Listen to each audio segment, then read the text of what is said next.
चाक्षुरुमिलितं गुरुवे नमः। श्रीचैतन्यमनोभीष्टं स्थापितं येन भूतले स्वयं रूपः कदा मह्यं ददाति स्वपदान्तिकं। वन्देऽहं श्रीगुरोः श्रीयुतपदकमलं श्रीगुरून् वैष्णवांश्च श्रीरूपं साग्रजातं सगणा रघुनाथं तं सजीवं साद्वैतं सावधूतं परिजनसहितं कृष्णचैतन्यदेवं श्रीराधा कृष्णपादान् सगणललिता श्रीविशाखान्वितांश्च नमो विष्णुपादाय कृष्णवेष्टाय भूतले श्रीमते भक्तिवेदान्त स्वामिनिति नामिने नमस्ते सरस्वती देवे गौरवाणी प्रचारणे निर्विशेष शून्यवादी पाश्चात्येष्टारण्य नमो महावदन्याय कृष्ण प्रेम प्रदायते कृष्णाय कृष्ण चैतन्य नामने गौरत्विषे नमः। हे कृष्णा करुणा सिंधु दीनबंधु जगतपते गोपेश गोपिका कांत राधा कांत नमोस्तुते कांचन गौरांगी राधे वृंदावनेश्वरी विश्वानुसुते देवी प्रणमामि हरिप्रिय वाञ्छाकल्पतरुभ्यश्च कृपासिन्धुभ्येव च पतितानां पावनेभ्यो वैष्णवेभ्यो नमो नमः। जय श्री कृष्ण चैतन्य प्रभु नित्यानंद श्री अद्वैत गदाधर श्रीवासादि गौर भक्तवृंद हरे कृष्ण कृष्ण कृष्ण हरे हरे हरे राम राम राम हरे हरे हरे कृष्ण कृष्ण कृष्ण हरे हरे हरे राम राम राम हरे हरे कृष्ण कृष्ण कृष्ण हरे हरे हरे राम राम राम हरे हरे हरे कृष्णा।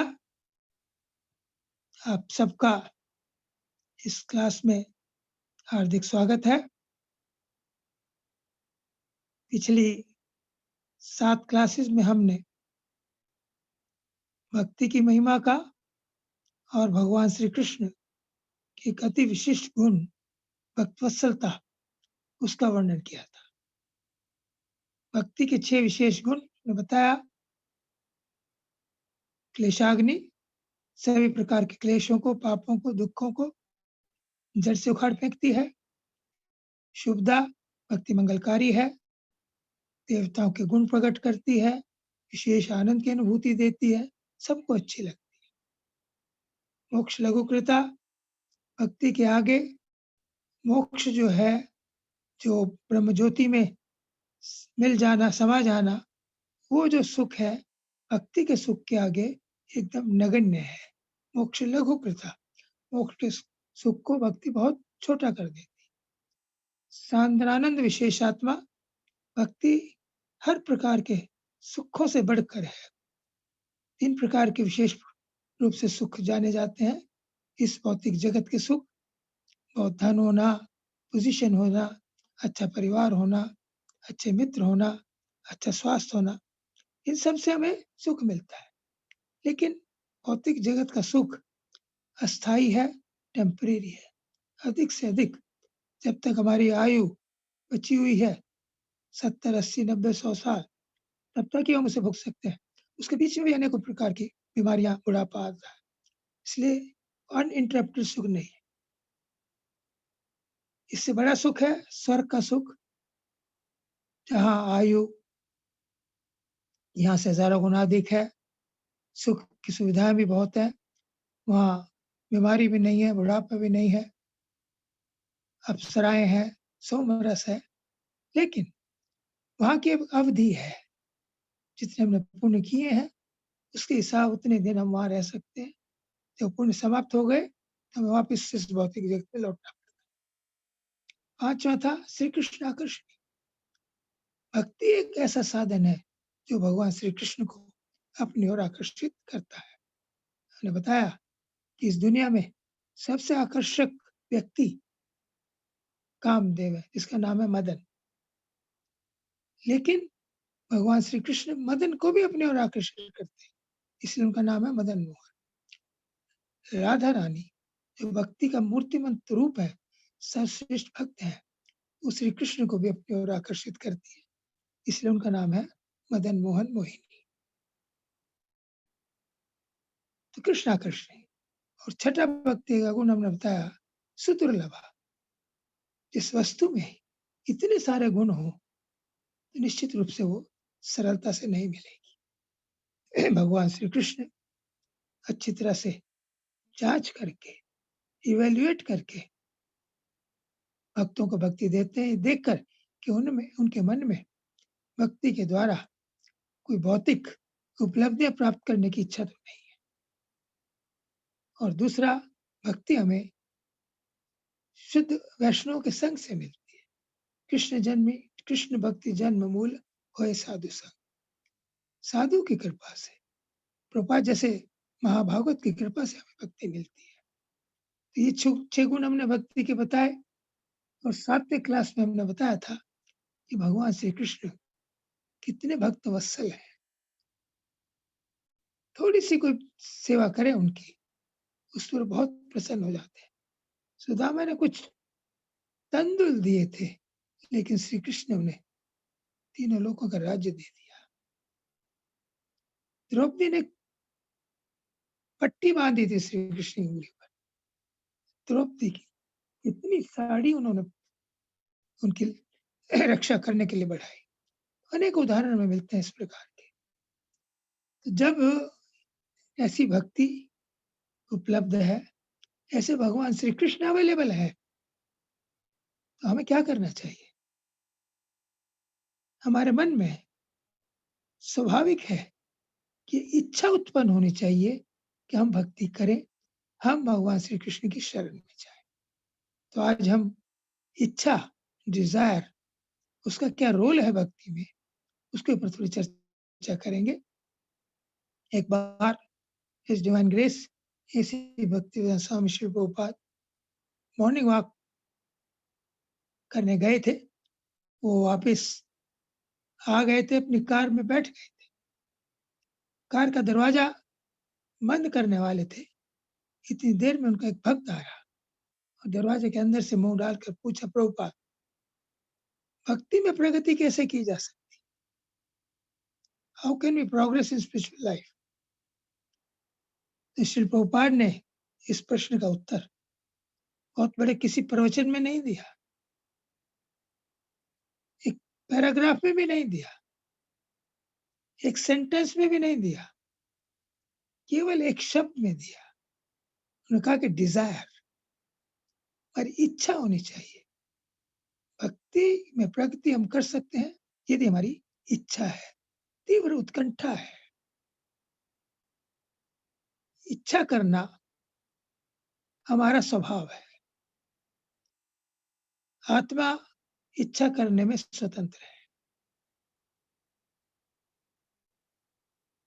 इच्छा किए बिना वो रह नहीं सकता। इसलिए हम ये इच्छा करें कि हमें भक्ति करनी है, तब श्री कृष्ण हर प्रकार की सुविधा हमें प्रदान करें। इच्छाएं वास्तव में 2 तरह की हो सकती हैं, भौतिक इच्छाएं और आध्यात्मिक इच्छाएं। भौतिक इच्छाओं से हम सब परिचित हैं, जानते हैं। हम सब की अनेकों भौतिक इच्छाएं होती हैं, क्योंकि हम ऐसे जगत में रह रहे हैं, ऐसे संग में रह रहे हैं जहाँ भौतिक उपलब्धियां सर्वश्रेष्ठ मानी जाती है। जीवन की सफलता उन उपलब्धियों को प्राप्त करने में मानी जाती है।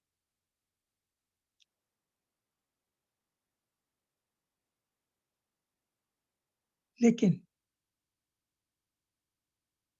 भौतिक संपन्नता और आध्यात्मिक प्रगति दोनों एक साथ नहीं चलते।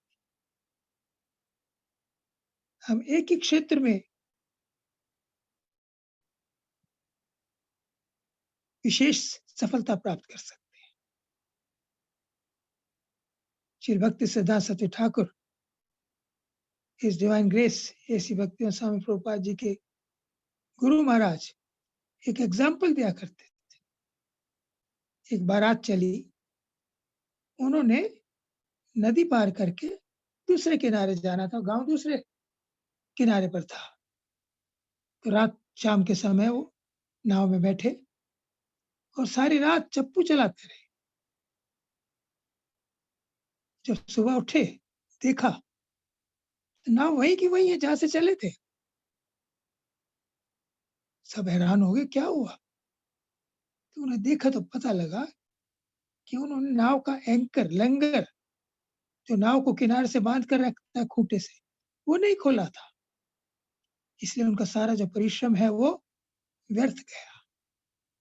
इसी प्रकार यदि हम आध्यात्मिक प्रगति करना चाहते हैं तो साथ ही साथ हमें भौतिक इच्छाओं को कम करने का प्रयास करना होगा। ये संभव है, ऐसा नहीं कि संभव नहीं है, असंभव है।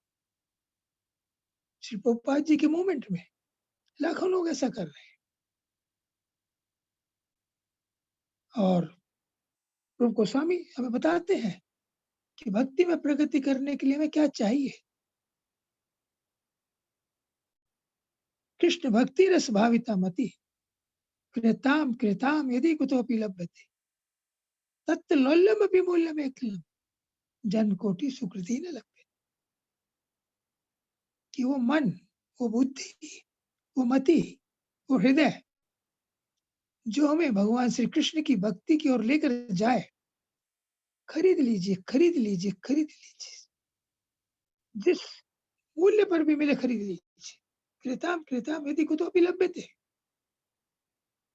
जन्म कोटि सुकृति न लभ्यते, क्योंकि वो हमें करोड़ों जन्मों में पुण्य कर्म करने से, भक्ति करने की जो हमारी मति है, बुद्धि है, वो नहीं मिलती।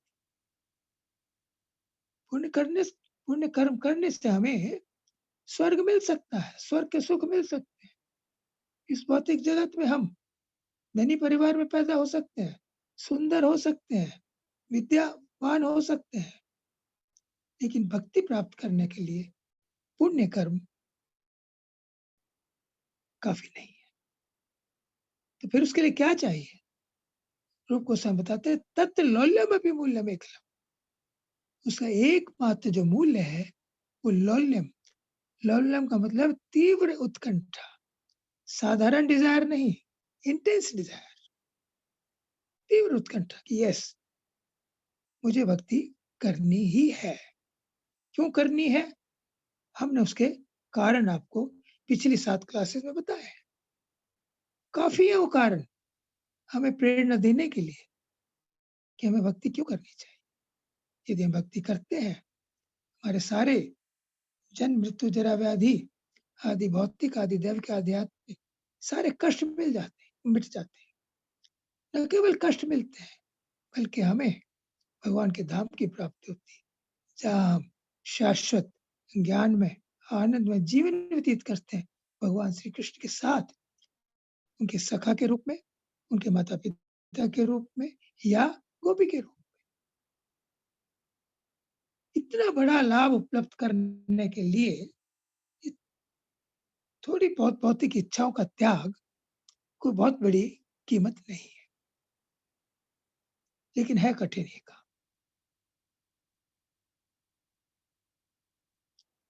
महारानी देवहूति अपने पुत्र कपिल देव से पूछती है कि हे पुत्र, मेरी भौतिक इच्छाएं समाप्त नहीं हो रही, मेरी आसक्ति इन भौतिक वस्तुओं में समाप्त नहीं हो रही। मैं स्वयंभू मनु की पुत्री हूँ, जो पृथ्वी के सम्राट थे, उनके घर में हर तरह के भोग भोगे। मैं कर्दम मुनि की पत्नी हूँ, जिन्होंने मेरे लिए एक दिव्य विमान का निर्माण किया, उससे मैंने साथ उनका बहुत भ्रमण किया, हर चीज का मैंने भोग किया है। और तुम कपिल देव भगवान के अवतार मेरे बेटे हो, लेकिन फिर भी मेरी जो भोग करने की जो इच्छा है, आसक्ति जो है भोगों में, वो समाप्त नहीं होती। कैसे, इसके लिए क्या किया जाए? तो भगवान कपिल देव कहते हैं कि मैया आप अपनी आसक्ति को भौतिक वस्तुओं से हटाकर भक्तों में लगाओ। भक्तों के संग से ये ग्रंथि कट सकती है।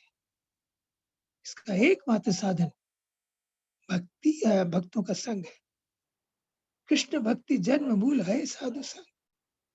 भक्तों के संग से ही कृष्ण भक्ति की शुरुआत होती है, वो बढ़ती है, फलती-फूलती है और उसकी पूर्णता होती है। तो उन्होंने फिर भक्तों के लक्षण बताए, पूछे, उन्होंने बताया, तितिक्षु कारुणिक सूर्य सर्वदेहिनां अजातशत्रु शांत साध्व साधु भूषणम। कि जो भक्त हैं कैसे पहचानते हैं हम उनको? कि वो तितिक्षु बड़े सहनशील होते हैं, कारुणिका करुणा में होते हैं। तितिक्षु कारुणिक सुहृद सर्वदेहिनां, सबके सुहृद होते हैं, सबके मित्र होते हैं। हम कई बार ये बताते हैं कि इस दुनिया में हमारा सच्चा मित्र वही है जो हमें भगवान के धाम जाने का मार्ग दिखाए। और ये केवल दो ही व्यक्ति हैं, या तो भगवान स्वयं या उनके भक्त। तितिक्षु कारुणिक सूर्य सर्वदेहिनां अजातशत्रु, उनका कोई शत्रु नहीं, वो किसी को शत्रु नहीं मानते, सब पर एक प्रकार से करुणा करते हैं। साध्वा, वो शास्त्रों के अनुसार चलते हैं। साधुता, बड़े विनम्र होते हैं, उनका जीवन विनम्रता से, साधु के लक्षणों से पता लगता है। श्रील प्रभुपाद ऐसे ही महान संत हुए हैं हमारे समय।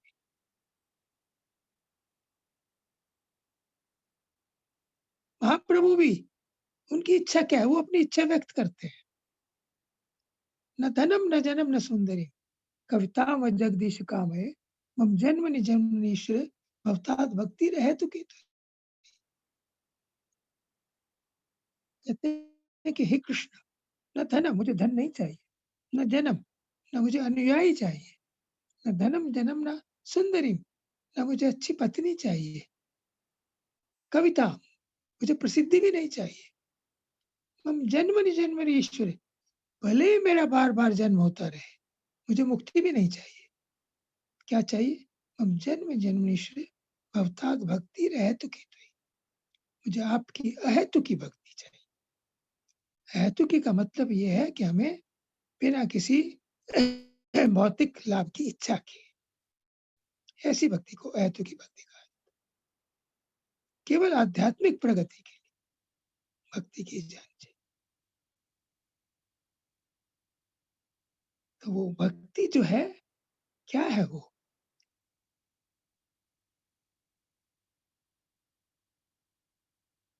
Expression of desire of our heart to serve Krishna is called bhakti. हमारे हृदय की भगवान श्री कृष्ण की सेवा करने की जो इच्छा है, उसे भक्ति कहते हैं। तो हमें भगवान श्री कृष्ण की सेवा करने की इच्छा रखनी चाहिए। और कृष्ण के हृदय में क्या है? कृष्ण के हृदय में है करुणा। हम सब पर अपनी करुणा देने के लिए तैयार है, उद्यत है। केवल हमें उनकी ओर थोड़ा-सा चलने की ज़रूरत है। भगवान अपने भक्तों की इच्छाओं की पूर्ति करते हैं।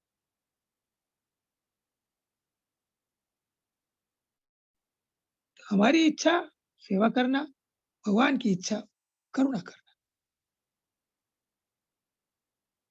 अनेकों उदाहरण हमें शास्त्रों में मिलते हैं कि किस प्रकार भगवान ने अपने भक्तों की इच्छा पूर्ण की, और भक्तों ने भी भगवान की इच्छा पूर्ण करने के लिए क्या-क्या नहीं किया। महाराज युधिष्ठिर उन्होंने राजस्व यज्ञ किया।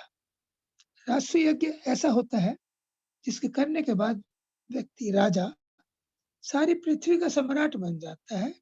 सभी सम्राटों को, सभी छोटे-मोटे राजाओं को उनके अंडर रहना रहना या तो स्वेच्छा से स्वीकार करें, नहीं इच्छा से स्वीकार करते अपने से, तो युद्ध करें। महाराज युधिष्ठिर ने अपने भाइयों को सारे देशों में भेजा विनम्रता से उनसे कहा राजाओं से, कोई लड़ाई नहीं की, उनके ऊपर रौब नहीं डाला कि महाराज युधिष्ठिर राष्ट्रीय यज्ञ करना चाहते हैं, आपका उसमें स्वागत है। तो आप यदि उनका साम्राज्य स्वीकार करते हैं, उनका आधिपत्य स्वीकार करते हैं, तो थोड़े से गिफ्ट दीजिए। सबने स्वीकार कर लिया, केवल जरासंध बचा था, तो उसको भगवान ने अपनी युक्ति से भीम के द्वारा मरवा दिया। तो जब राष्ट्रीय यज्ञ होने लगा, एक विधान होता है कि उस यज्ञ में सबसे पहले जो बहुत महत्वपूर्ण व्यक्ति हो, उसकी आराधना की जाती। तो महाराज युधिष्ठिर ने भगवान श्री कृष्ण की आराधना की, अग्र पूजा की।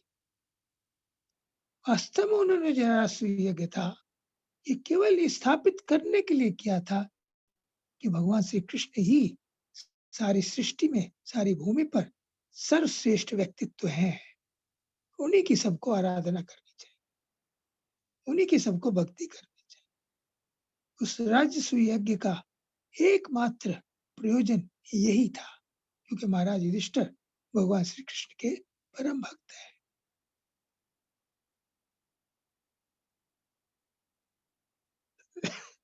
भीष्म पितामह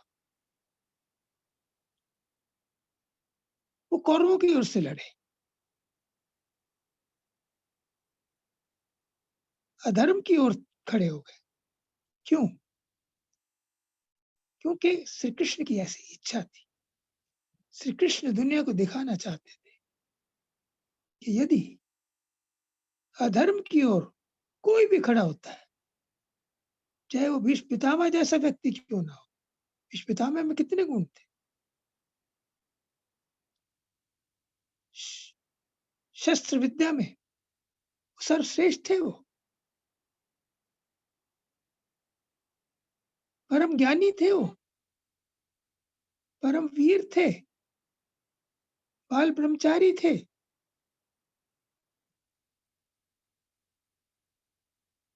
लेकिन श्री कृष्ण ने सिद्ध किया कि ऐसा व्यक्ति होने पर भी यदि वो धर्म के साथ नहीं है, तो उसका हारना निश्चित है।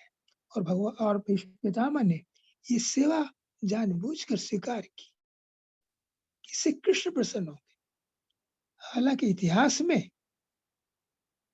अनेकों लोग जो इस तथ्य को नहीं जानते, श्री प्रभुपाद जी ने हमें यह तथ्य बताया है, जो इस तथ्य को नहीं जानते वो भीष्म पितामह को भला बुरा कहते हैं कि उन्होंने क्यों अधर्म का साथ दिया, क्यों वो कौरवों के साथ रहे। लेकिन श्री कृष्ण की प्रसन्नता के लिए उन्होंने ऐसा किया। और श्री कृष्ण ने क्या किया बदले?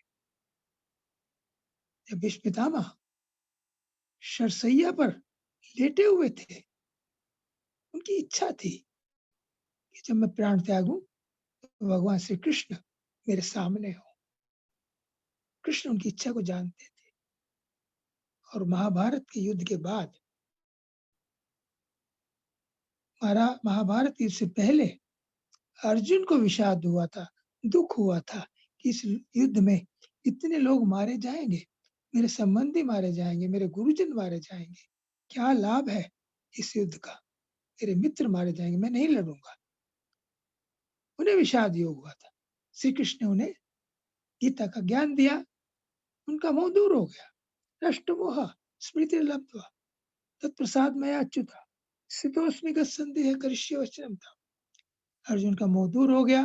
उन्होंने कहा कि मेरा जो नष्ट मोह स्मृति लब्ध्वा, मुझे अपनी स्मृति लौट आई है। कैसे हुआ ये?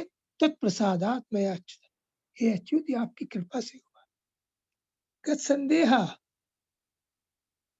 मेरा संदेह सब दूर हो गया। स्थितोस्मि, मैं अपने कर्तव्य में स्थित हूँ। करिष्ये वचनम तव, मैं आपकी आज्ञा का पालन करूंगा। तो अर्जुन का विषाद योग दूर हुआ भगवान श्री कृष्ण के गीता के उपदेश से। लेकिन युद्ध के बाद महाराज युधिष्ठिर को बहुत बड़ा दुख हुआ, बहुत बड़ा शोक हुआ। जब भी उनके सामने खाने की थाली आती, उठाकर एक तरफ को कर देते। अरे इस तुच्छ राज्य के लिए मैंने इतने लोगों को मरवा दिया। धिक्कार है मुझ पर।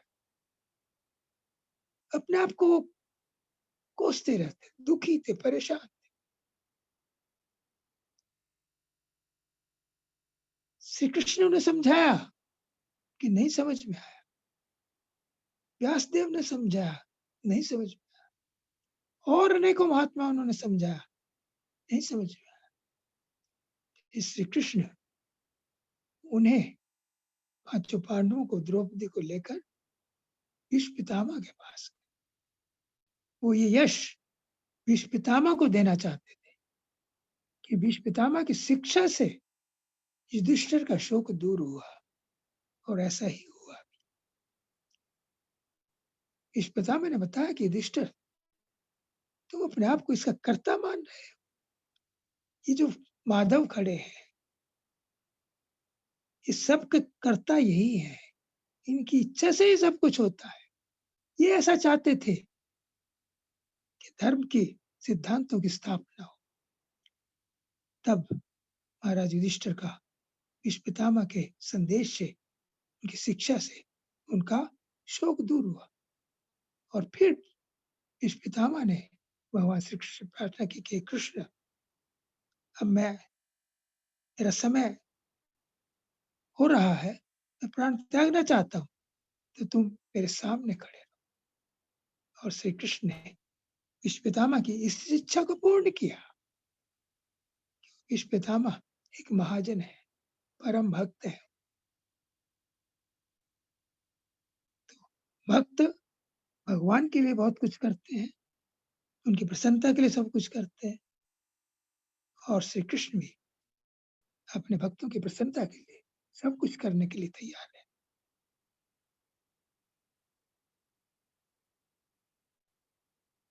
सुतीक्षण नाम के एक शिष्य हुए हैं, अगस्त मुनि के, बहुत अच्छे शिष्य थे। इन्होंने अगस्त मुनि से सब प्रकार की शिक्षा ग्रहण की। जब शिक्षा समाप्त हो गई तो अगस्त ऋषि से ने कहा, गुरुदेव मुझे बताइए, मैं आपको गुरु दक्षिणा में क्या दूं? उन्होंने कहा कि वत्स, जो ज्ञान तुमने मुझसे पाया है, उस ज्ञान का तुम वितरण करो, लोक कल्याण के लिए तुम कार्य करो। मैं संतुष्ट हूं, मुझे तुमसे कुछ नहीं चाहिए। तुमने जब तुम यहाँ रहते थे, मेरी बहुत सेवा की है, हम प्रसन्न हैं। उसने नहीं गुरुदेव, कुछ तो चाहिए। गुरुदेव ने कई बार मना किया, लेकिन वो भी अड़ा रहा। गुरुदेव थोड़े आवेश में आ गए। ठीक है, यदि तुम मुझे गुरु दक्षिणा देना चाहते हो, तो मुझे सीताराम लक्ष्मण के दर्शन कराओ।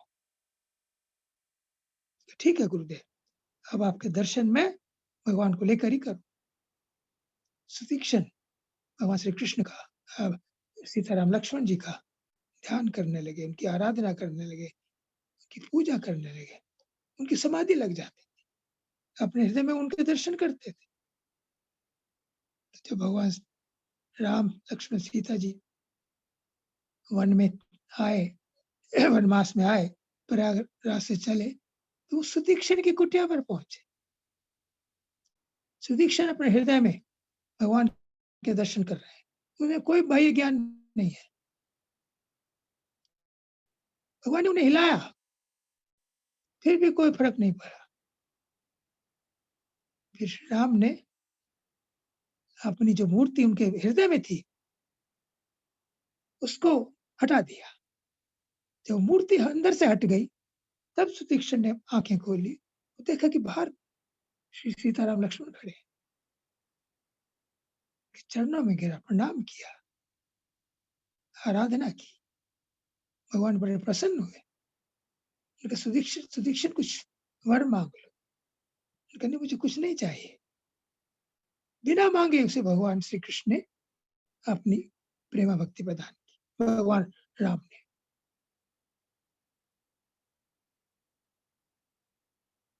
राम उसके मन की बात जानते हैं। श्री राम ने कहा कि अब हम अगस्त ऋषि के आश्रम में जाएंगे। शिष्य ने कहा कि भगवान मैं भी आपके साथ चलूँगा। वहाँ चले वो, आश्रम में पहुँचे। सुतीक्ष्ण ने कहा कि आप रुकिए थोड़ी देर, मैं गुरुजी को सूचना देकर आता हूँ। गया भागा-भाग गुरुदेव कि गुरुदेव आपकी गुरुदक्षिणा आपकी कुटिया के बाहर खड़ी है। तो गुरुदेव आए और उन तीनों के दर्शन किए। सुतीक्ष्ण की इच्छा पूर्ण करने के लिए भगवान श्री राम, सीता, लक्ष्मण अगस्त्य ऋषि के आश्रम में आए, क्योंकि सुतीक्ष्ण एक बहुत अच्छे भक्त थे।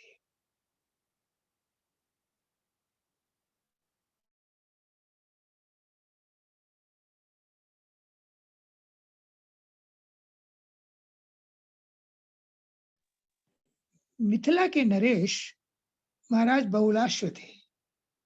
ये भगवान श्री कृष्ण जब द्वारका में रहते थे उस समय की बात है।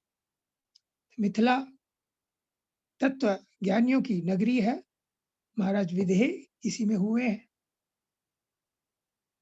तत्व ज्ञानी थे, वो विदेह थे, देह से परे थे, उसी की परंपरा में ये थे। और जब से उन्होंने सीता जी का विवाह श्री राम से किया, तब से भक्ति का भी संचार उस नगरी में होता था। उस नगरी में तत्व ज्ञान था, भक्ति थी। वहां के राजा थे बहुलाश्व। उनकी बड़ी इच्छा थी कि भगवान श्री कृष्ण हमारी नगरी में आए, इच्छा। लेकिन वो अपनी तरह के अलग व्यक्ति थे। उन्होंने कभी न तो भगवान के पास कोई संदेशा भिजवाया, न कभी प्रार्थना की। सोचते थे कि जब उनकी इच्छा होगी, जब उन्हें समय मिलेगा, जब उनकी सुविधा होगी, तब आ जाएंगे। मुझे उन्हें कहकर संकोच में नहीं डालना चाहिए। मान लो मैं प्रार्थना करूं, वो बिजी हो, ना सके तो उन्हें संकोच होगा, लेकिन वो प्रतीक्षा करते। भगवान प्रतीक्षा से ही मिलते हैं। तो एक दिन अचानक भगवान श्री कृष्ण ने कहा कि हम मिथिला चलें। और उस समय उन्होंने दारूक को साथ नहीं लिया, सात्विक को साथ नहीं लिया। स्वयं रथ पर बैठे और साथ में, क्योंकि भक्तों की नगरी में जाना था, तत्ववादियों की नगरी में जाना था, सभी ऋषियों को साथ में लिया। सुखदेव गोस्वामी, वेद व्यास, वामदेव, परशुराम, अनेकों भक्त, जैमिनी, जाबाली, सभी भक्तों को रथ पर बिठाया और मथुरा के लिए चल पड़े।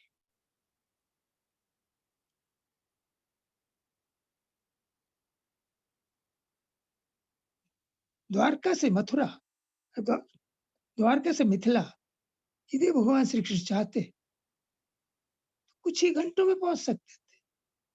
लेकिन वो जानते थे कि मार्ग में जितने भी गांव हैं, अनेकों ऋषि मुनि हैं, वो सब उनकी इच्छा है कि उनके संग करें, उनके दर्शन करें। तो धीरे धीरे चले, हर गांव में रुकते गए, हर ऋषि की कुटिया पर रुके और हर किसी को अपना संग, उनके साथ जो महात्मा थे उनका संग, अपना दर्शन प्रदान किया। सबकी इच्छाओं को भगवान ने पूर्ण किया। और फिर अंत में वो मिथिला पहुंचे। जब मिथिला के द्वार पर पहुंचे तो महाराज बहुलाश्व को सूचना मिली। याज्ञवल्क्य उनके गुरु थे। वो तुरंत दौड़े, अर्घ पात्र लेकर, पीछे पीछे बहुलाश्व आए और सभी सम्मान्य नागरिक आए और सबने उनका भव्य स्वागत किया।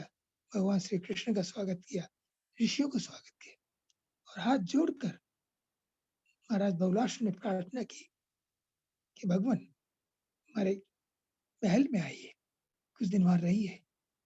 उसी समय वहां का एक वीतराग त्यागी ब्राह्मण था, श्रुतदेव। उसकी एक सिंपल सी कुटिया थी। भिक्षा मांग कर, प्रतिदिन की भिक्षा जितना चाहिए तो मांग कर गुजारा करता, भगवान की भक्ति में लगा रहता।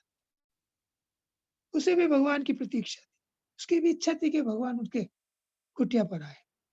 उसी समय जब महाराज बहुलाश्व हाथ जोड़कर खड़े थे, उसी समय शुद्धदेव वहां पहुंचे और शुद्धदेव ने पहुंचकर भगवान से प्रार्थना की कि भगवान आप मेरी कुटिया पर पधारे।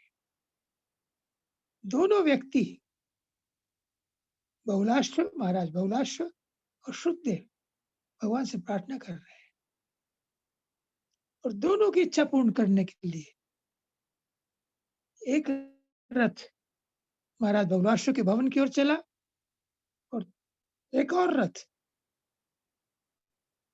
शुद्धदेव की कुटिया की ओर चला। भगवान कुछ भी कर सकते हैं, भगवान दिव्य है, काल और स्थान का उनके ऊपर कोई प्रतिबंध नहीं है।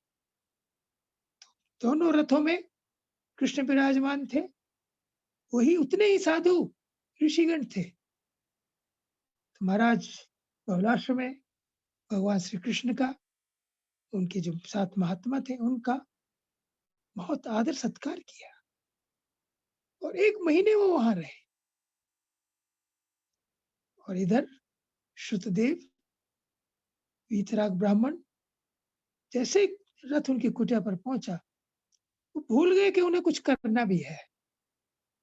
नाचने लगे, अपना उत्तरीय फहरा कर नृत्य करने लगे, कीर्तन करने लगे और भगवान उसके कीर्तन को देखकर मुग्ध हो गए। बहुलाश्व के महल में जो संगीत था उसमें उन्हें उतना आनंद नहीं आया जितना इसमें आया और उन्होंने तुरंत उसकी कुटिया में जाकर जो कुशा के आसन पड़े थे, काष्ठ पीठ पड़ी थी, वो खिसका कर बिछा दिया, उस पर बैठ गए। जब शुद्धदेव को कुछ ख्याल आया तो उसने अपना नृत्य रोका और भगवान के चरण कमल धोए, पानी था उसमें खस डाली और उनकी पूजा की, उनको कंदमूल फल अर्पण करने लगे। वो भूल गए कि श्री कृष्ण के साथ कोई और भी है, साधु महात्मा भी है। वास्तव में कृष्ण सर्वमय है। जब कृष्ण को हम देखते हैं तो सब कुछ भूल जाते हैं। श्री कृष्ण ने कहा कि ब्राह्मण देव, मेरे साथ ये जो महात्मा है, ये मुझे अपने हृदय में लिए हुए सारे विश्व में घूमते हैं, लोगों का कल्याण करते हैं, ये भी तुम्हारे कुटिया पर पधारे हैं, इनका भी स्वागत करो। शुद्धदेव ने क्षमा याचना की, उन सबका आदर सत्कार किया, जो उनके पास था कंदमूल फल उन्होंने दिया, उन्होंने खाया और वो वहां कुछ घंटे रहे,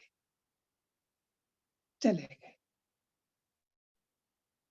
दोनों को यही महसूस हुआ, बहुलाश्व महाराज को भी और शुद्धदेव ब्राह्मण को भी, कि श्री कृष्ण केवल उसकी इच्छा जानकर उसे पूर्ण करने के लिए मिथिला में आए। तो भगवान अपने हर भक्त की इच्छा पूर्ण करते हैं। हमारा सिर्फ कर्तव्य यह है कि हम इच्छा रखें, should have desire, intense desire, जैसे कि रूप गोस्वामी बताते हैं।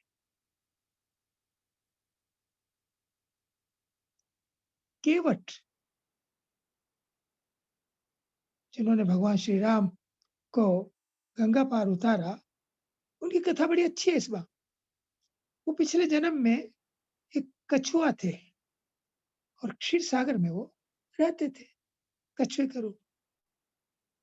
क्षीर सागर में भगवान विष्णु शेषैया पर लेटे हुए हैं, लक्ष्मी उनके चरण चापन कर रही हैं।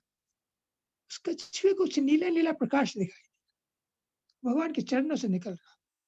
वो उधर बढ़ा, उसकी इच्छा थी कि भगवान के चरणों को वो छुए, उन्हें प्रणाम करे, लेकिन लक्ष्मी जी जैसे ही पास आता था उन्हें भगा दे। बार बार आया वो और अंत में शेष को थोड़ा सा आवेश आ गया, उन्होंने अपनी फुदकार मांग ली और वो कछुए की मृत्यु हो गई। जब उस कच्छप की मृत्यु हो गई तो भगवान ने पूछा, "क्या बात है? क्या हो रहा था?" उन्होंने बताया कि एक अधम कछुआ आपके चरणों के पास आ रहा था और हमने उसे भगा दिया, उसको मार दिया। भगवान ने कहा, "तुमने ठीक नहीं किया। जो कोई भी प्राणी मेरे पास आने की इच्छा रखता है, उसके बीच में किसी को बाधा डालनी नहीं चाहिए।" उन्होंने कहा कि एक दिन ऐसा आएगा, जब मेरे दोनों चरणों के ऊपर इसका अधिकार होगा और तुम लोग देखते रहोगे। तो वो स्थिति आई जब भगवान श्री राम वनवास में लक्ष्मण सीता जी के साथ गंगा पार करना चाहते थे, तो वहां केवट था और केवल उसी की नाव थी। भगवान ने उसे नाव मांगी, तो केवट ने मना कर दिया कि नहीं भगवान, मैं जानता हूं, आपके मर्म को जानता हूं मैं। आपने अहिल्या को अपने चरणों से छुआ था, वो नारी बन गई, ब्राह्मणी बन गई। अब मेरी तो जीविका का साधन ये नाव है। अगर मैं आपको बिठाता हूँ, अगर ये नारी बन गई, तो मेरे लिए तो समस्या हो जाएगी। एक एक ही नहीं सँभाली जाती मुझसे, 2 का कैसे मैं निर्वाह करूँगा? और फिर वो कहता सरकार एक बात और भी है, पत्नी तो एक ही ठीक रहती है। आपके पिताजी की 3 पत्नियाँ हैं। अब देखिए आपका क्या हाल हो रहा है। लक्ष्मण को ये बात बुरी लगी, लेकिन केवट अपनी मस्ती में है, तो केवट ने कहा कि मेरी एक शर्त है। भगवान ने कहा, "क्या तुम हर एक से शर्त रखते?" कहते, "नहीं, मैं केवल शर्त वालों से शर्त रखता हूँ।" कहते, "जब लोग मैं आपको जानता हूँ, आप जब आपके धाम में जाते हैं, आप पूछते हो, कितनी तपस्या की, कितना दान किया, कितना गोदान किया? आप भी तो शर्त वाले हो, इसलिए मेरी भी एक शर्त है, बिना शर्त के मैं आपको नहीं बिठाऊँगा।" लक्ष्मण श्री राम को कहता है कि भगवान, ये देखो आपकी आज्ञा नहीं मान रहा है। उससे पहले सुमंत को आपने आज्ञा दी थी कि आप वापस चले जाओ, वो भी आपकी आज्ञा नहीं मान रहा था। वो वापस जाने की नहीं कर रहा था, वापस जाने को तैयार नहीं था। आपकी कोई आज्ञा ही नहीं मान रहा है।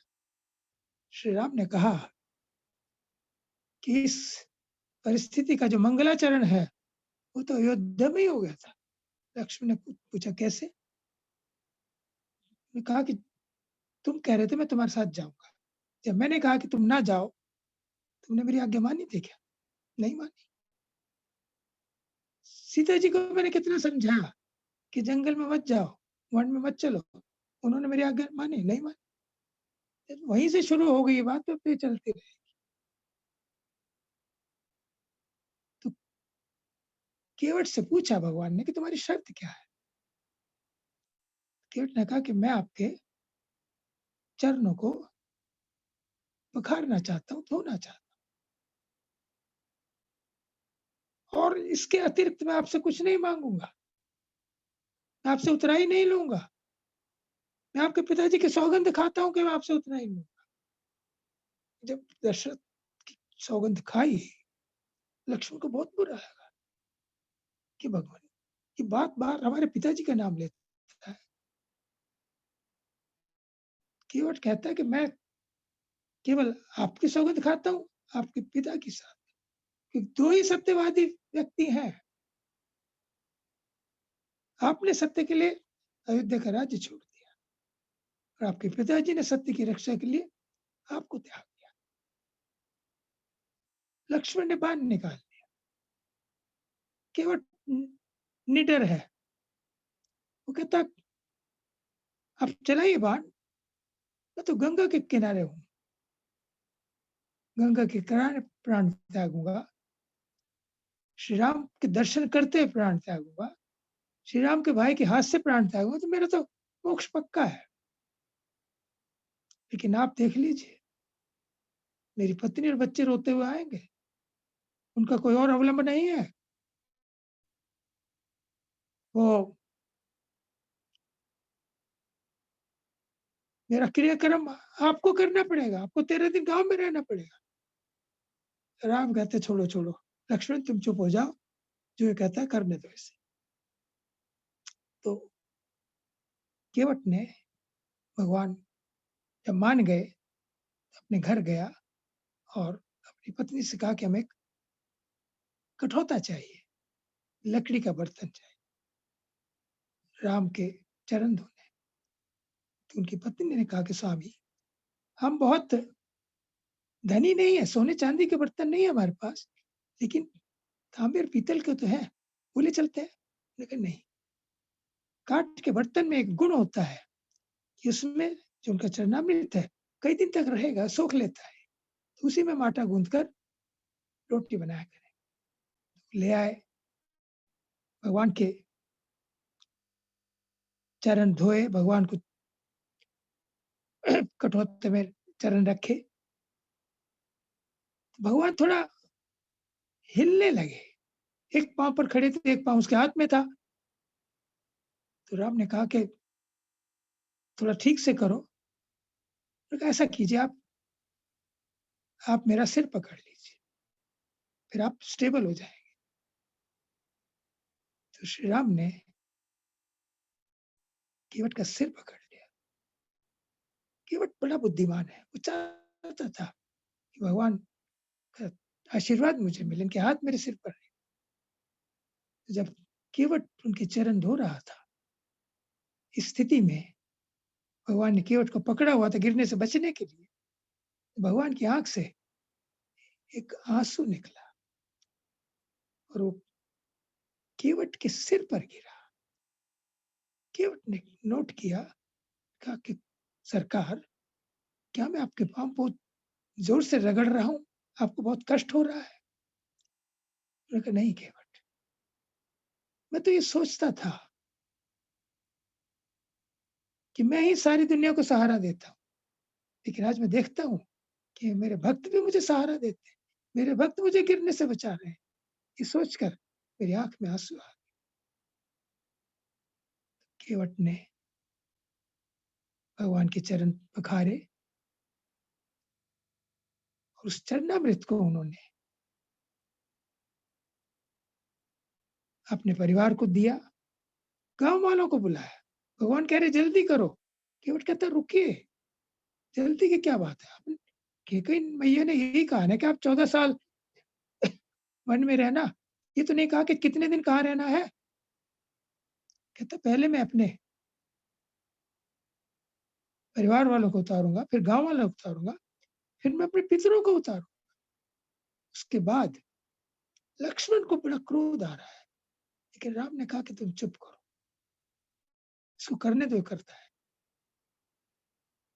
जब वो चरण धो रहा था, श्री राम सीता जी और लक्ष्मण की ओर देखकर थोड़े मुस्कुराए। केवट चाहता था कि भगवान थोड़े मुस्कुराए। ये बड़े गंभीर हैं जब से अयोध्या से आए हैं। उनके मुख पर थोड़ी हँसी देखना चाहता था। और वो सीता जी की ओर देखकर भगवान कहते हैं, मानो कह रहे हैं कि सीता जी देखो, जनक महाराज ने तुम्हारे पिताजी ने केवल एक अंगूठा धोया था मेरे पाँव का, तो तुम्हारा विवाह मुझसे हुआ। लक्ष्मण को कह रहे हैं कि तुम्हें केवल मेरे एक पाँव की सेवा मिली है। इसी ये केवट मेरे दोनों पाँव की सेवा करना। और वो भी ये भी कह रहे थे, मान लो सीता जी को, कि सीता जी तुम अपने ऐश्वर्य में मत आ जाना। कभी ये सोचो कि ये नाव नहीं तो ना सही मैं साकेत से अनेकों नाव बुला लेते। कहते इस लीला को देखते जाओ। और मानो लक्ष्मण को कहें, लक्ष्मण तुम भी अपने ऐश्वर्य में मत आ जाना। कहीं कहो कि मैं गंगा जी को सुखा देता हूँ।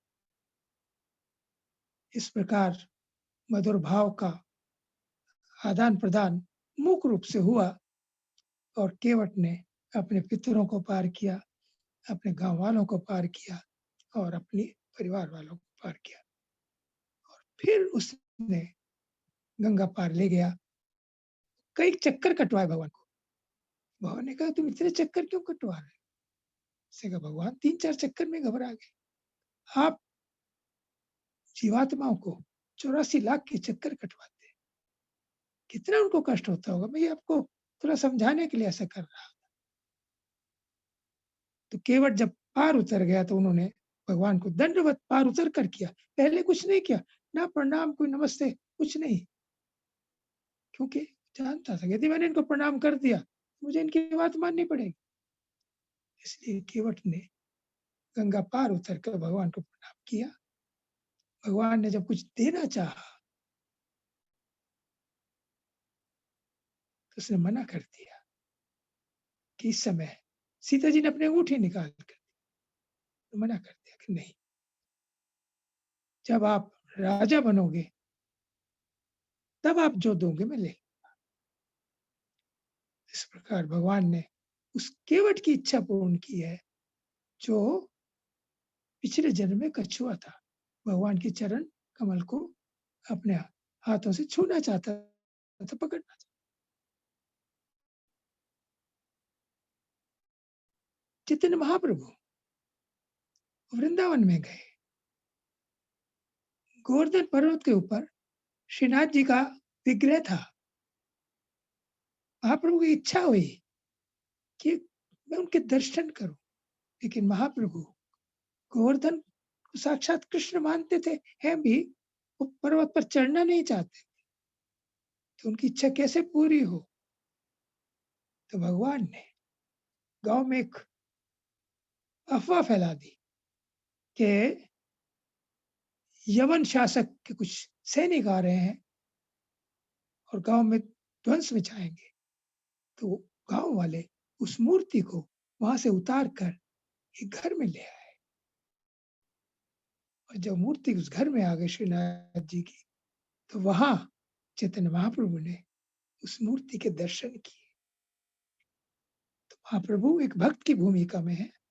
अपने भक्त की इच्छा पूर्ण करने के लिए श्रीनाथ जी गोवर्धन पर्वत से नीचे उतर कर एक मकान में आ गए। श्री रूप गोस्वामी वृंदावन में रहते थे।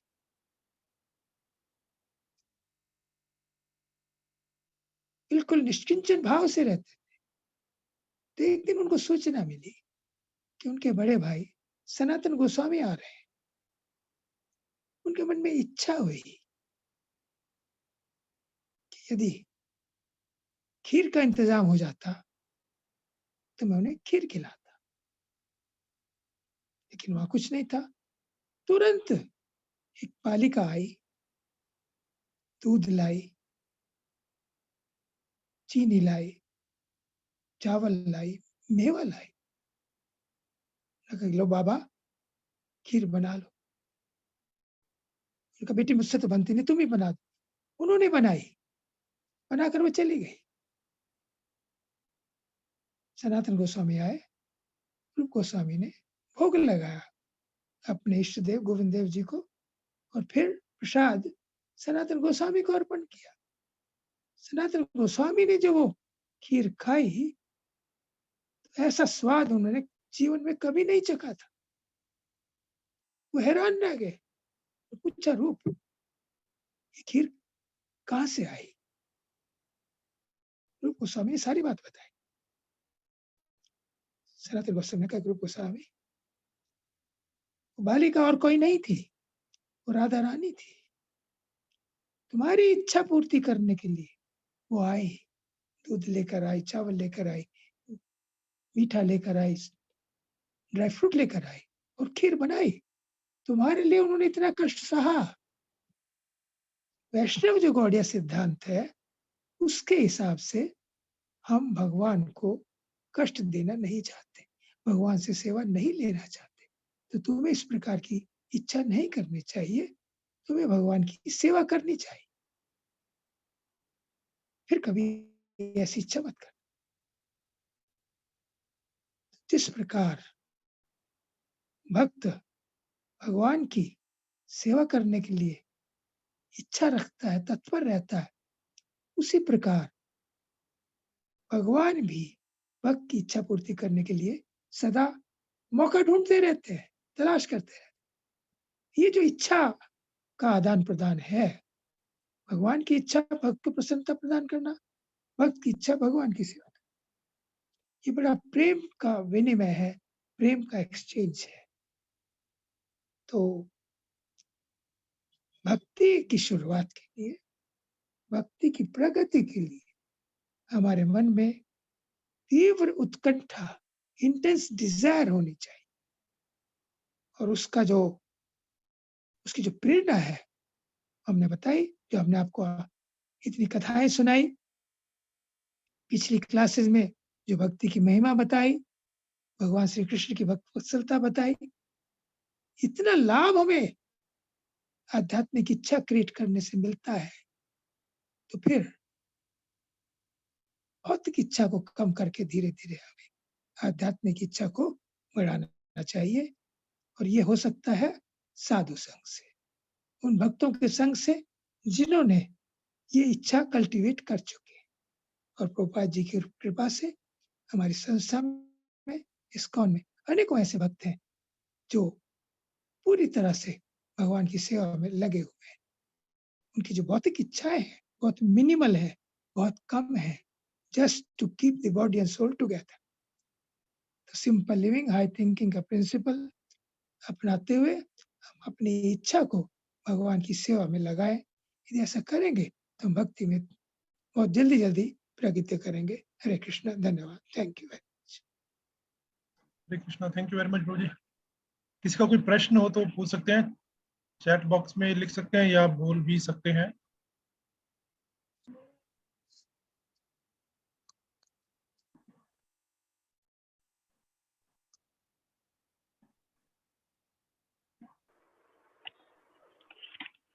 हरे कृष्णा। हरे कृष्णा। प्रभु जी, अभी जो आपने कथा सुनाई उनमें से मेरे दो में कंफ्यूजन है, मैं वो समझ नहीं पा रही हूँ, प्लीज आप क्लियर कर दो मेरे। हाँ जी प्रभु जी, अभी आपने जो हमें ये कथा सुनाई, इसमें मेरे दो कंफ्यूजन क्रिएट हो गए, आप इनको क्लियर कर दो प्लीज। कौन सी कथा? अभी प्रभु जी आप बता रहे थे कि भी केवट पिछले जन्म में क्षीर सागर में कछुआ था जी। क्षीर सागर में जो मतलब भगवान के धाम में जो रहते हैं उनका दिव्य शरीर होता है, तो वहां पर भी जन्म और मृत्यु होती है। क्षीर सागर में कछुए के शरीर में था वो, उसकी इच्छा तो हर तरह के प्राणी होते हैं, वहाँ हर तरह के प्राणी होते हैं, तो उसकी इच्छा भगवान के दर्शन करने की, पांव छूने की थी। उस इच्छा को भगवान ने अगले जन्म में पूरा किया। ये भगवान की लीला है, भगवान की लीला में भगवान कुछ भी कर सकते हैं। इनको हमें भगवान की लीला के तौर पर समझना चाहिए। अच्छा। और दूसरी प्रभु जी, अभी आप ये बता रहे थे कि भी हमें जैसे उन्होंने खीर की इच्छा की थी जीव गोस्वामी ने अपने गुरु जी के लिए, हमें ऐसी इच्छाएं नहीं करनी चाहिए, हमें भगवान की सेवा के भाव रखनी चाहिए। तो मैंने मंदिर में ही कथा सुनी थी कि माधवाचार्य जी भी जब चंदन लेने के लिए गए थे और उन्होंने वहां पर भगवान की जो खीर का प्रसाद लगता है उसको खाने की इच्छा रखी थी, जिसके लिए भगवान ने खीर चोरी की थी। तो वो इच्छा और ये इच्छा अलग अलग कैटेगरी में आएंगी? नहीं, उस इच्छा में भी फिर उन्हें ठीक नहीं लगा ना, उन्होंने कहा कि मैंने गलत इच्छा कर ली है, भगवान को भोग लगा भी नहीं था, मैंने इच्छा कर ली खाने की। तो फिर भगवान ने उनकी इच्छा पूरी करने के लिए कि उस खीर को चुराया और उनके पास पहुंचा दिया। तो भगवान ने उनकी इच्छा पूरी की। हाँ जी, ठीक है प्रभु जी, वो मेरे को ये नहीं पता था। हाँ जी, Hare Krishna. Okay, thank you. Hare Krishna.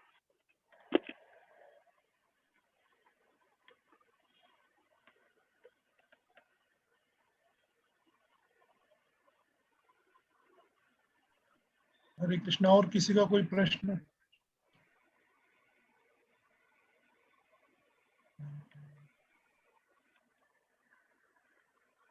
Hare Krishna भैया, दंड प्रणाम। हरे कृष्ण, दंड प्रणाम। प्रभु जी, मैंने ये पूछना था कि क्षीर सागर में तो भगवान अपने एक्सटेंडेड मतलब विष्णु फॉर्म में रहते हैं ना, हम्म, तो एक्चुअल तो भगवान गोलोक वृंदावन में ही रहते हैं ना। हाँ जी। एक्चुअल तो भगवान गोलोक वृंदावन में ही है ना। कौन?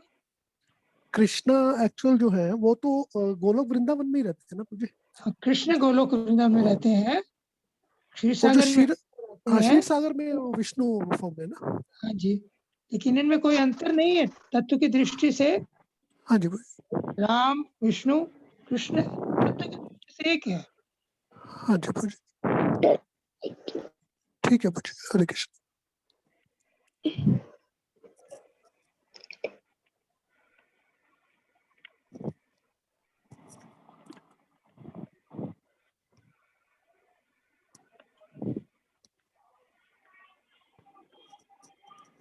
ओके प्रभु जी, fine, I think there is no more question. ठीक है। एक मिनट, सुनील कुमार, हरे कृष्णा। सुनील कुमार पूछ रहे हैं व्हाट इज तत्व। तत्व, तत्व मीन्स एलिमेंट। जैसे सोना, चांदी, अलग अलग तत्व हैं, ये अलग अलग एलिमेंट है। इसी प्रकार विष्णु तत्व होता है और एक जीव तत्व होता है। तो विष्णु तत्व में जितने भगवान के अवतार हैं, राम, कृष्ण, नृसिंहदेव, वामन, ये सब विष्णु तत्व है। और हम जीव तत्व हैं। हम कभी भी भगवान नहीं बन सकते। देवी देवता भी जीव तत्व होते हैं।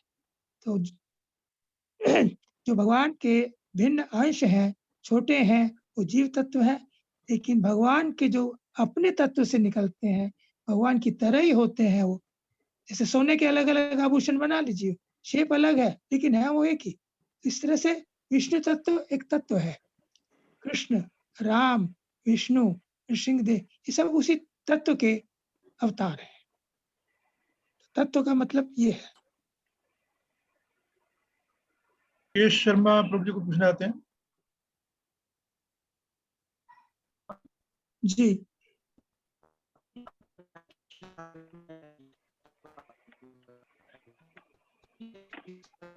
प्रभु जी आपकी आवाज नहीं आ रही, केश शर्मा जी।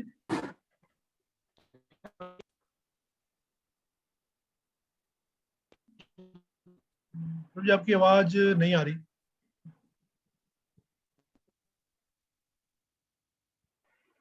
अनम्यूट करो पहले, विकेश पहले आप। अब म्यूट हो गया आपका। हाँ जी, हाँ जी।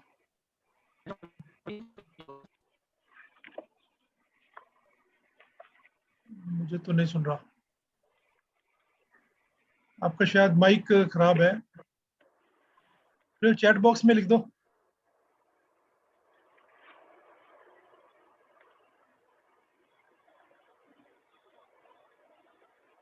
चलिए इतने प्रभु जी लिखते हैं या दोबारा ट्राई करते हैं। प्रभु जी अनम्यूट करो, विकेश जी आप पहले अनम्यूट करो।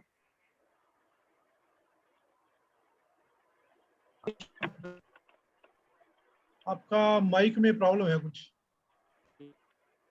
आई थिंक चैट बॉक्स में लिख दो, बेटर रहेगा। पूजा मित्तल माता जी पूछ रहे हैं हाउ मेनी टाइप्स ऑफ तत्व।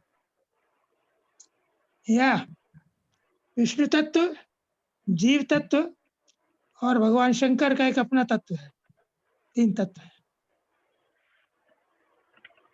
हरे कृष्ण प्रभु जी, तो शक्ति तत्व अलग है? शक्ति अलग है। भगवान की शक्ति अनेकों हैं। टाइप ऑफ भगवान तत्व की आएगा या नहीं आएगा वो? नहीं, भगवान की शक्तियां हैं, वो अलग है। अनेकों शक्तियां, अनंत शक्तियां भगवान की। थैंक यू प्रभु जी, दंडवत प्रणाम। थैंक यू, धन्यवाद। जेठा खुराना प्रभु जी हाथ खड़ा कर रहे थे।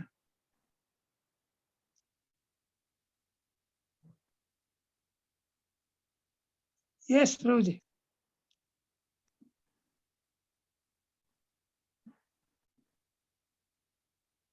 आई थिंक विकेश शर्मा प्रभु जी लिख नहीं पा रहे।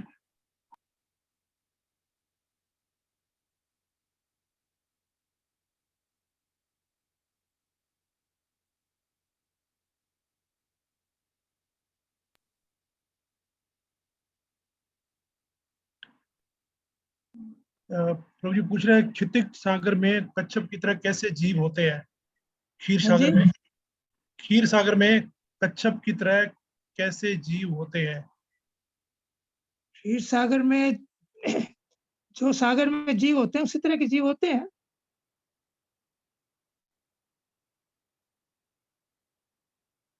सागर में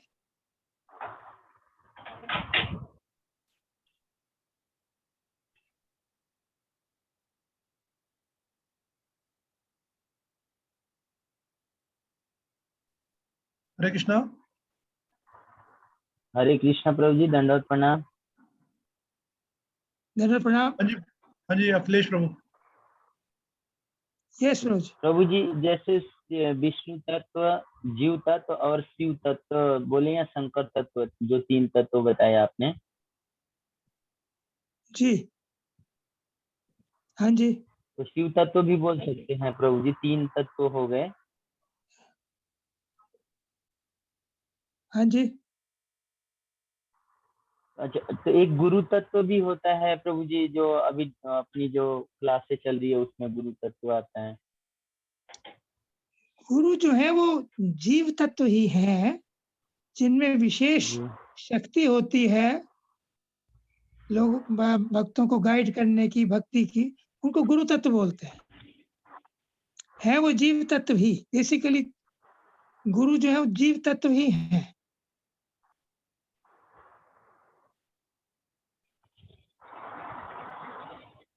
ठीक है प्रभु। हरे ठीक है। कृष्ण, दंडवत प्रणाम। हरे कृष्ण। जी हाँ, Can you Hare please- Krishna प्रभु जी, दंड प्रणाम। धन्यवाद, प्रणाम। प्रभु जी, आवाज आ रही है मेरी? अब आ रही है। हाँ जी। हाँ प्रभु जी, मैं ये पूछ रहा था, आपने बताया कि जैसे 6 प्रकार के जीव पाए जाते हैं क्षीर सागर में, तो उनका किस तरह क्राइटेरिया है प्रभु जी? है तो ये ब्रह्मांड में ही है या ये क्षीर सागर जो ध्रुव लोक में बताते हैं, वो थोड़ा सा उस पर प्रकाश डालें प्रभु जी। दंड प्रणाम।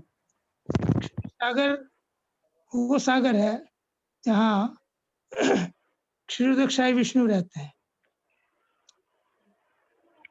जो हर प्राणी के हृदय में परमात्मा रूप में विराजमान है। वो रहते हैं। समुद्र है ये उसका दूध का सागर है, दूध का समुद्र है ये।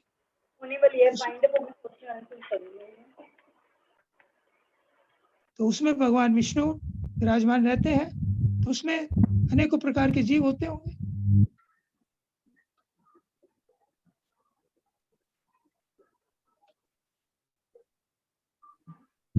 प्रभु जी एक और क्वेश्चन है। मेरे मन में सीनियर वैष्णव गुरु के प्रति मन में गलत विचार आते हैं, so can you please tell, गलत विचार अगर आएंगे तो वैष्णव अपराध होंगे, सो डिवोटीज के प्रति गलत विचार आने से कैसे रोके?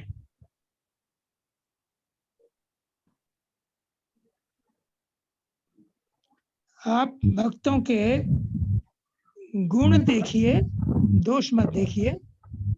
हर व्यक्ति में कोई भी हो, कुछ अच्छे गुण होते हैं, कुछ बुरे, कुछ दोष भी होते हैं। तो अगर हमारी जो मेंटालिटी है वो अच्छे गुण देखने की होनी चाहिए, उसको बनाना चाहिए हमें। दोष देखने की जो मेंटालिटी है उससे हमें बचना चाहिए। धीरे धीरे करके ये ठीक हो सकती है। जैसे एग्जाम्पल दी जाती है, 2 तरह की मक्खियां होती हैं, एक साधारण मक्खी, एक मधुमक्खी। मधुमक्खी जहाँ हनी होता है, शहद होता है, वहां बैठती है। और जो साधारण मक्खी है वो जहाँ डर्ट होती है, गंदगी होती है, वहां बैठती है। तो वी शुड बी लाइक मधुमक्खी। हम लोगों के दोष ना देखें, उनके गुण देखें। नेचर को थोड़ा सा चेंज करने की कोशिश करें। Bhakti is all about changing the nature. भक्ति में नेचर तो हमें चेंज करना पड़ता है। We have to change it. Hare Krishna प्रभु जी। हरे कृष्ण। प्रभु जी, जैसे आपने बताया, जो हमारे षड गोस्वामी है, श्री रूप गोस्वामी जी ने इच्छा की अपने भाई श्री सनातन गोस्वामी जी को खीर प्रसाद खिलाने के लिए, तो वो तो इतनी दिव्य स्थिति में है प्रभु जी, तो हम लोग तो बहुत अभी किसी श्रेणी में ही नहीं है, हमारा तो अभी जन्म ही नहीं हुआ। उस हिसाब से जब कहते हैं दीक्षा होती है तभी जन्म होता है, तो हमारे मन में ये विचार कैसे आने बंद होंगे? उन्होंने तो इतनी दिव्य स्थिति में उनको भी ऐसा विचार आया कि भाई के लिए खीर वो प्रोवाइड करें, तो हम अपने विचारों को कैसे प्रभु जी कंट्रोल करें कि बिल्कुल ही हमें इतने ऐसे विचार ना आए जो भगवान से हट के हो थोड़ा भी। देखिए, उनको उन्होंने इसलिए कहा कि उनके लिए राधा रानी सेवा करने के लिए आए, वो स्थिति उनकी थी, इसलिए उन्होंने मना किया कि हमें भगवान से, प्रिंसिपल ये है कि हमें भगवान से सेवा नहीं लेनी चाहिए, भगवान से, राधा रानी से हमें सेवा नहीं लेनी चाहिए, उनकी सेवा हमें करनी चाहिए। इस सिद्धांत को हमें समझना चाहिए, भाई बहन की बात नहीं है ये। क्वेश्चन इज दैट कि हम ऐसा कोई काम ना करें जिससे भगवान को कष्ट हो, भगवान को सेवा करनी पड़े हमारी, हमें भगवान की सेवा करनी चाहिए। ये सिद्धांत सनातन गोस्वामी, रूप गोस्वामी को समझा रहे हैं। Thank you Prabhu ji, Hare Krishna.